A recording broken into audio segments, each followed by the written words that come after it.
మాతృదేవోభవ పితృదేవోభవ.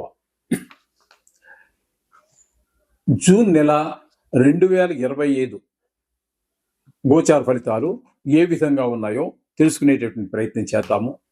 అది కూడా శాస్త్రీయ పద్ధతిలో తెలుసుకునే ప్రయత్నం చేద్దాము. ఇందులో నా కల్పనను కానీ, నా పైత్యం కానీ, నా కవిత్వం కానీ ఏమీ ఉండదండి. శాస్త్రం ఎంతవరకు ఉందో అంతవరకే చెప్పడం జరుగుతుంది.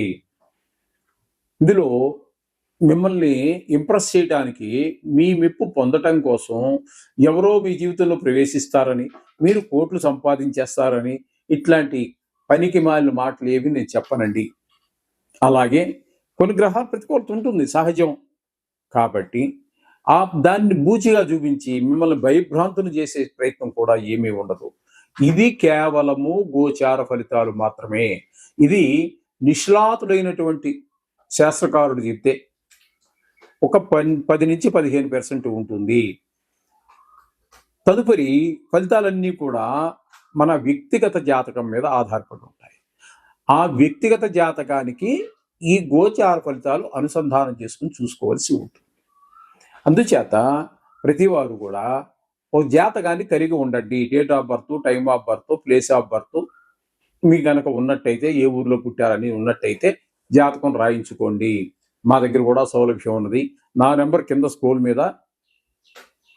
స్క్రోల్ అవుతూ ఉంటుంది కిందన, అది చూసుకొని మీరు మాట్లాడచ్చు. మా దగ్గర కూడా సౌకర్యం ఉంది. నిష్ణాతులైన వాళ్ళు ఎవరైనా చాలా మంది ఉండవచ్చు, ఎక్కడైనా పర్వాలేదు. అంటే మీకు ఎవరు నిష్ణాతులని మీకు తెలవాలి కదా. అందుచేత కాకపోతే మా దగ్గర కూడా సౌలభ్యం ఉన్నది. దొరకకపోతే అంటే ప్రతివాడు నేను నిష్ణాతుడిని అంటాడు అనుకోండి, అది కాదు అక్కడ కావాల్సింది. నిజంగా నిష్ణాతులు ఎవరున్నారనేది కొంచెం చూసుకొని తెలుసుకొని దాన్ని బట్టి ప్రయత్నించాలి. వృషభ రాశి వారికి జూన్ నెల 2025 సంవత్సరంలో గోచార ఫలితాలు ఏ విధంగా ఉన్నాయో సశాస్త్రీయమైన పద్ధతిలో తెలుసుకునేటటువంటి ప్రయత్నం చేద్దాము. ఇక్కడ వృషభంలో అంటే జన్మంలోనే బుధుని యొక్క సంచారము ఒక 5 రోజుల పాటు సంచారం జరుగుతుంది. తదుపరి 22వ తారీఖు వరకు ద్వితీయ స్థానంలోను, తదుపరి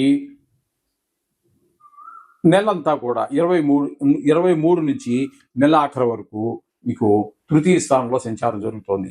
అంటే బుధుని యొక్క సంచారము 3 రాసుల్లో జరుగుతోంది. ఇది ఒక విశేషం. అప్పుడప్పుడు జరుగుతూ ఉంటాయి. ఈ విధంగా 3 రాసుల్లో సంచారం జరుగుతోంది. ఈ బుధుని యొక్క సంచారము 1వ స్థానంలో కానీ 3వ స్థానంలో కానీ శుభ ఫలితములు ఇవ్వజాలదు. 1వ స్థానంలో ఒక 5 రోజులు, 3వ స్థానంలో 23 నుంచి అంటే 7 రోజులు, 8 రోజులు, అంటే 8, 13 రోజుల పాటు మీకు శుభ ఫలితములను ఇవ్వజాలడు. ద్వితీయ అంటే జన్మంలో ఉన్నప్పుడు చిన్నపాటి అనారోగ్యాలు, కొన్ని చెడు ఆలోచనలు, ఏ పనిలోనూ ముందుకు వెళ్ళలేకపోవటము, కొంచెం ధనానికి ఆరోగ్య విషయంలోనూ ఇబ్బంది పెట్టేటటువంటి పరిస్థితి ఉంటుంది. తదుపరి 2వ స్థానంలో ఒక 27వ తారీఖు వరకు అంటే ఒక 17 రోజుల పాటు మీకు అక్కడ మీకు అనుకూలమైనటువంటి ఫలితాన్ని ఇవ్వబోతున్నారు ద్వితీయ స్థానంలో. అప్పుడు ధనానికి లోటు ఉండదు. అలాగే పిల్లలు కుటుంబంలో అంత ఆహ్లాదకరమైనటువంటి పరిస్థితి ఉంటుంది. అలాగే మాటలో కూడా సౌమ్యం ఉంటుంది. ఈ విధమైన ఫలితాలన్నీ బుధుడు మీకు ద్వితీయ స్థానంలో అంటే మిథునంలో సంచరించే రోజుల్లో ఆ విధమైన ఫలితాలు ఇస్తారు. మళ్ళీ తృతీయంలోకి వచ్చిన తర్వాత ఆయన మనకి అందరి యొక్క సహాయ సహకారాలు మనకు తెలిసిన వాళ్లే కాదు, తెలియని వాళ్లే కాదు, ఎప్పటి నుంచో పరిచయం ఉన్నవాడు కూడా చిన్నపాటి సహాయం చేయడానికి కూడా ముందుకు రారు. ఈ విషయాన్ని గమనించుకోండి. అందుచేత ఈ విధమైనటువంటి 3 రాసుల్లో 3 రకాలైనటువంటి ఫలితాలను మనకి బుధుడు ఇవ్వబోతున్నారు. ఇకపోతే రవి గురించి మనం చెప్పుకోవాలి అన్నట్టయితే, రవి జన్మంలోనే అంటే వృషభ రాశిలో ఒక 14 రోజుల పాటు జన్మంలో, తదుపరి నెలంతా కూడా ద్వితీయ స్థానంలో సంచారం చేస్తున్నారు. ఈయన కూడా 2 రాసుల్లో సంచారం. ఇక్కడ మీకు ఏమవుతుంది అంటే జన్మంలో కానీ ద్వితీయంలో కానీ సుఫలితములు ఇవ్వజాలరు రవి భగవానుడు. ఇక్కడ 14లో ఉన్నప్పుడు అనారోగ్యానికి సంబంధించినటువంటి విషయాల్లోనూ, మనకి ఆలోచన విధానంలోనూ, ప్రవర్తించే విధానంలోనూ తేడా కనిపించి, ఇక ద్వితీయ స్థానంలో ప్రవేశించిన తరువాత కొంచెం ఆ ధనాదాయం తగ్గేటటువంటిది, కుటుంబంలో ఆహ్లాదకరమైన పరిస్థితి లేకపోవటము, మాటలో కఠినత్వము, ఇట్లాంటి అన్ని కొన్ని గుణాలు బయటపడుతూ ఉంటాయి ద్వితీయ స్థానంలో రవి యొక్క సంచారం. ఇకపోతే శుక్రుని యొక్క సంచారము మనకి ఒక్క 3 రోజులు మాత్రం ఇక్కడ జరుగుతున్నది. ఇందాక మనం మేషరాశిలో చెప్పుకున్నప్పుడే చెప్పుకున్నాము. కానీ ఇప్పుడు మళ్ళీ ఇక్కడ జన్మం కాబట్టి ఇక్కడ 3 రోజుల పాటు సంచారం చేస్తూ ఉన్నారు ఈయన అక్కడ. ఈ 3 రోజులు మాత్రం శుభప్రదమైనటువంటి ఫలితాలే ఇస్తారు జన్మంలో. అంటే కొంచెం రిలాక్సేషన్ వస్తుంది. ఎందుకంటే బుధుడు అనుకూలంగా లేడు, రవి అనుకూలంగా లేరు కాబట్టి మీకు ఇక్కడ కొంచెం ఈ శుక్రుడు కాస్త ఊరటనిచ్చేటటువంటి విషయంగా కనిపిస్తూ ఉన్నది. ఇకపోతే తృతీయ స్థానంలో మనం ఇందాక బుధుడి గురించి చెప్పుకుంటున్నప్పుడే మనం చెప్పుకోవడం జరిగింది. ఇక తృతీయ స్థానంలో గురువు యొక్క సంచారం 2వ స్థానంలో మంచి ఫలితాలు ఇస్తుంది. ఇక్కడ ఆదాయం పెరుగుతుంది, మాటలో సౌమ్యత పెరుగుతుంది, కుటుంబంలో ఆహ్లాదకర పరిస్థితులు ఉంటాయి. పిల్లలు మనం చెప్పిన మాట వినటము, భార్య మనం చెప్పిన మాట వినటము, మొత్తం మీద ఈ గురువు మిగతా 2 గ్రహాలు ప్రతికూలమైన ఫలితాలు ఇస్తున్న గురువు కాస్త సుఫలితాలు ఇస్తున్న మూలంగా మనకి కొంత నొప్పి తగ్గేటటువంటి పరిస్థితులు కనిపిస్తూ ఉన్నాయి గురుని వల్ల. ఇకపోతే తృతీయంలో కుజుని యొక్క సంచారము జరుగుతున్నది తృతీయ చతుర్థాలలో. తృతీయ స్థానంలో 5వ తారీఖు వరకు మాత్రమే ఉంటారు. తృతీయ స్థానంలో మంచి ఫలితాలు ఇస్తారు. అందరి యొక్క సహాయ సహకారాలు మనసా వాచా కర్మ వస్తున్నప్పటికీ చతుర్థంలోకి వచ్చేసరికి కుజుని యొక్క సంచారము సత్ఫలితములను ఇవ్వజాలదు. వాహన సౌఖ్యాన్ని కోల్పోతూ ఉంటాము. గృహము లేకపోతే ఇంటి స్థలము ఇట్లాంటి వాటి విషయాల్లో కొన్ని సౌఖ్యాలన్నీ కూడా పొందలేకపోతుంటారు. అవి కూడా ఇబ్బంది పెట్టేటువంటి పరిస్థితి ఉంటుంది. ఇంట్లో ఎవరినైతే అమ్మాలనుకున్నాము ఇల్లు గృహమో అవి కూడా ఈ టైంలో అమ్మటానికి మీకు అనుకూలమైన పరిస్థితి కల్పించడు. అలాగే రిపేర్ చేయించాలన్నా కూడా చేయించలేని పరిస్థితి. అలా ఈ విధంగా కుజుని యొక్క సంచారము జరుగుతూ ఉంటుంది చతుర్థ స్థానంలో. అలాగే చతుర్థ స్థానంలో కేతు కూడా సంచారం జరుగుతోందండి.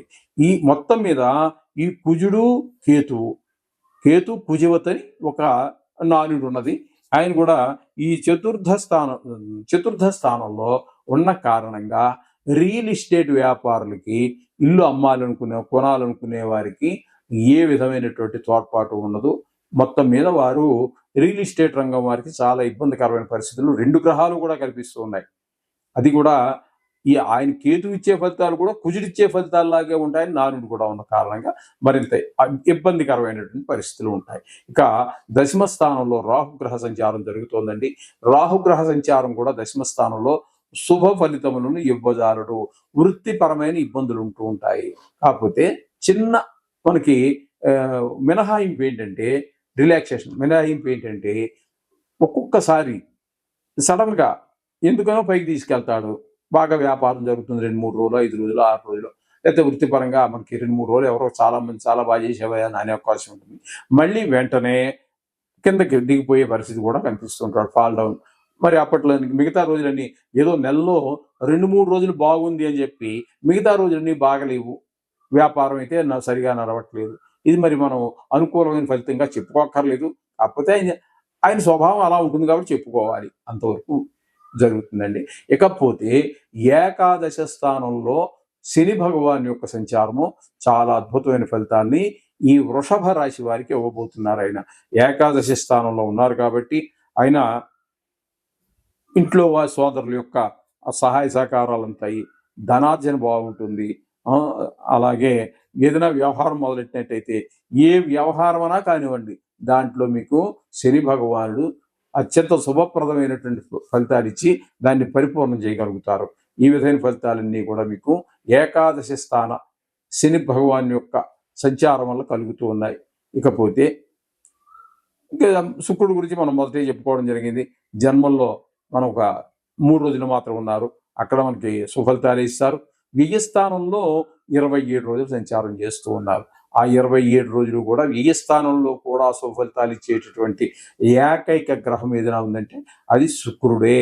కాబట్టి ఇక్కడ ధనం ఖర్చు అవ్వకుండా ఉండటానికి మీరు మోక్షానికి మార్గానికి ఏవో ప్రయత్నాలు వేసుకుంటూ ఉంటారు. వయసు అయిపోయిన వారికి అనుకూలమైనటువంటి ఫలితాలు ఇస్తూ ఉంటాడు. అలాగే మనసంతా చాలా సంతోషంగా ఉంటుంది.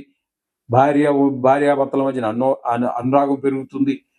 ఇట్లాంటి చాలా శుభప్రదమైనటువంటి ఫలితాలు ఏ స్థానంలో ఉన్నప్పుడు, జన్మస్థానంలోకి వచ్చిన తర్వాత ఒక 3 రోజులు మాత్రమే ఉంటారు. ఆ 3 రోజులు కూడా మంచి ఫలితాలే ఇస్తూ ఉన్నారు. జన్మంలో కూడా మనసంతా హాయిగా ఆనందంగా బాగా బాగుంటుంది. ఈ విధమైన ఫలితాలన్నీ కూడా మనం వృషభ రాశి వారికి చెప్పుకోవలసి ఉన్నది.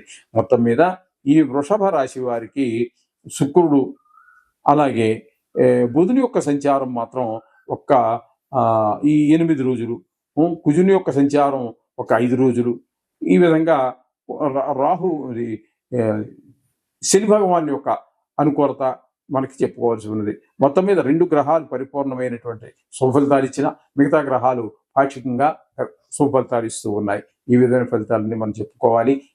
ప్రతికూలంగా ఉన్నటువంటి గ్రహాల యొక్క అనుకూలత కోసం మీరు ఖచ్చితంగా ఈ నవగ్రహాలకు సంబంధించినటువంటి ఏదో ఒకటి చేసుకున్నట్టయితే వాటి దోషాన్ని మీరు పోగొట్టుకోవడానికి అవకాశం ఉన్నది.